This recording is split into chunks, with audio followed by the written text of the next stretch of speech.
এভাবে রিক্সা নিয়ে কোনো রূপবতীকে রাস্তাঘাট দাপিয়ে বেড়াতে দেখলে আপনার মনেও কি ইচ্ছে জাগবে সেই রিক্সায় ওঠার? ইচ্ছে জাগুক আর নাইবা জাগুক, রূপবতী এসব রিক্সাওয়ালীদের সাথে কোনোভাবেই খারাপ ব্যবহার করতে পারবেন না আপনি। কারণ রাস্তায় রিক্সা চালালেও বেশ ধনী এসব রিক্সাওয়ালী। রিক্সা চালিয়ে মাসে অন্তত 6 থেকে 7 লাখ টাকা আয় করেন তারা।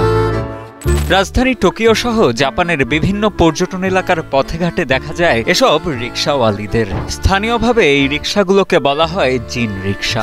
গতানুগতিক প্যাডেল চালিত রিক্সা থেকে এসব রিক্সা দেখতে খানিকটা আলাদা। 2 চাকার এই রিক্সায় যাত্রীরা আরামে বসে থাকতে পারলেও চালককে কিন্তু দাঁড়িয়েই থাকতে হয়। সামনের দিকে থাকা লম্বা হাতলটি ধরে হাঁটতে থাকেন চালক। আবার ফাঁকা রাস্তায় গতি বাড়াতে হলে দৌড়াতেও হয় তাকে।